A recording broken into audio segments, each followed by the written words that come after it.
Alright, what is this? How this is 10 minutes. Do you guys want to watch 10 minutes of Requiem? I haven't seen this. Why does this look so plastic? I can't unsee plasticness now. Okay, anyways. Is this the best resolution? 4K. Well, you guys can't even see 4K. 1440, I guess.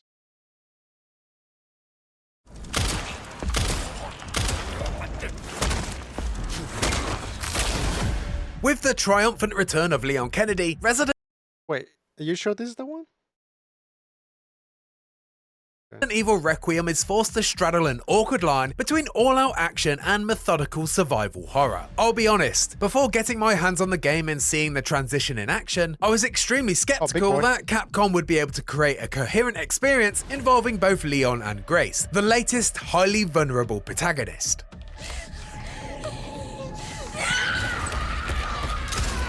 Okay, that's from Rec. That's from Rec.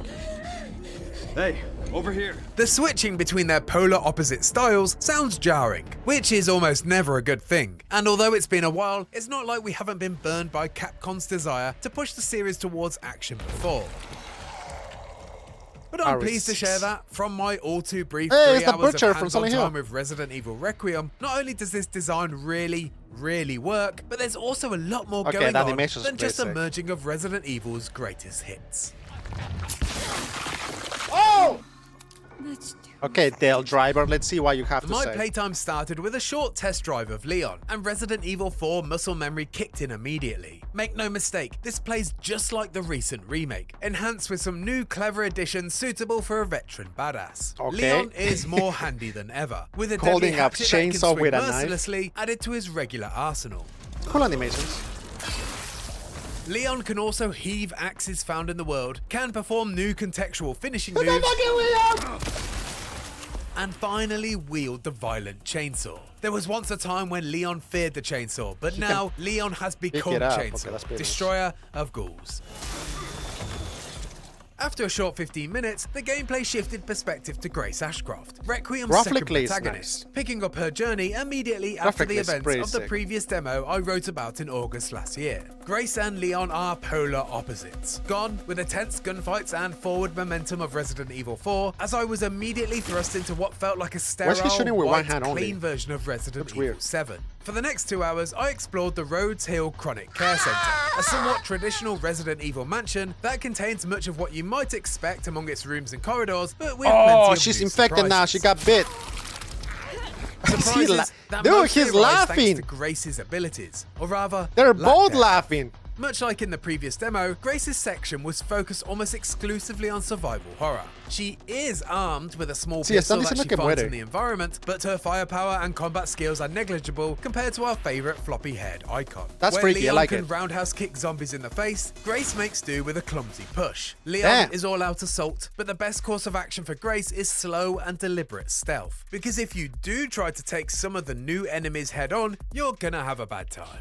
Oh, it's the Bircher. Last year's demo revealed a new and much celebrated stalker enemy, a towering, hunched, bug-eyed warden. But even within the span of my short 3-hour session, I was introduced to another 2, giving me the impression that Resident Evil Requiem won't have one Mr. X or Nemesis-like persistent threat, but rather several smaller pursuers that seem to guard certain wings of the Rhodes Hill Chronic Care Center. Most notable was a hulking mass of blubber called Chunk, who burst through the wall and into my heart as he slowly but surely ground his way through the halls, stairwells, and doorways in pursuit of me. I don't like Chunk this fills the space entirely. A little so dot your only is chance of just survival fine, is to find and navigate loops built into the level. Something that I'm glad of, as far as I'm seeing, is that you have the crosshair there, and there's no freaking like zoom. That boot, I hated that. Design in order to outmaneuver the walking ladder. Just give me a crosshair and let me shoot. It's a clever design that generates a somewhat living, breathing wall of terror, and one you can't simply sidestep or combat roll away from. It's a horror game. You don't need like, this is not like PUBG or nothing. Much like the Stalker I escaped last year, Chunk is cleverly implemented into the context of traditional safe rooms. Where the room's bright light caused the previous Stalker pain, Chunk simply can't physically squeeze his sheer mass through the door, making sure that there's a logical in-world justification. Dude, everybody's getting bit in this game. As well as Chunk, I also ran into a 7-foot-tall hulking unit masquerading as a chef, who, until he noticed me, was completely focused on his chopping chores. This soon-to-be Stalker wasn't yet in searching mode. Rather, he was fulfilling, I assume, his pre-infection duties. And this kind of behavior isn't unique to the chef. It turns out in Resident Evil Requiem, the traditional zombie fodder is just as much a star of the show. You see, zombies not only talk now, but also have their own just as much as star. You see that? Duties. She shot once and she was like, kind of behavior isn't unique to the chef. It turns out in Resident Evil Requiem, the traditional zombie fodder is just as much as it's just like, what the hell? You see, like, damn, bro, that not only shit. talk now, but also have their own personalities. The undead are no longer unfortunate generic lost souls, but rather husks that retain a smidge of life. Hopefully we can take this out, dude. There has to be an option, something, a setting. It's kind of like in the way. It breaks the immersion. Personalities hanging out in the I've space seen that it a they lot once now. occupied. There's the lounge singing Shrieker in the bar area, who, before being alerted, entertains herself by belting out a ditty. It's like everywhere. There are the zombies who were formerly patients in recovery that insist on wheeling around their drip stands, which are then, unsurprisingly, wielded as a weapon when they get aggroed. Some zombies hate loud noises and will repeatedly yell at you if you even so much as smash a vase. And then there's the one that loves nothing more than turning lights on and off until you rudely interrupt him. I've seen a clip of this a lot. That dude that turns the lights on and off. If it's not clear by now, Resident Evil Requiem, aside from being packed with action that was and fear, the girl. is The also one that no was like, funny, my hand. something that the series has never, at least intentionally, achieved before. As Grace creeps around the hospital, there's the continual threat that around every corner awaits horror or laughter. I feel like it's way too pronounced. If it was like a little, if it had like a little bit of transparency, it would be better. This is way too pronounced. Everything looks beautiful and it's like, here. You know what I mean? Or even like a little dot or something. You know what I mean? This is way too pronounced, too big. Like a little dot would have done it. As long as they let us like mess around with it. Or sometimes even both. When you can hear the undead nattering away in a room you know you have to enter to achieve your next objective, it's hard to know whether to be scared or have a good chuckle. On paper, this sounds like it could be awful. That's Capcom's yellow tape. But honestly, it's so good. Yellow I laughed so everywhere. hard when I caught one particular dopey zombie red-handed, both literally and figuratively, lifting a large and importantly red canister to throw my way. Okay, the reticle it's moving, but it's not like that much. Sure you can imagine what happened next. The zombie fodder isn't just around to entertain and quickly be disposed of though. As Grace, the undead are a significant threat, always moving a little faster than you anticipate. Their fallen corpses also pose a significant conundrum, as they have the ability to turn into blister heads, a reinvention of Resident Evil Remake's Crimson Heads for a new generation, that reanimate with a bulbous cranium and become significantly tougher to take down.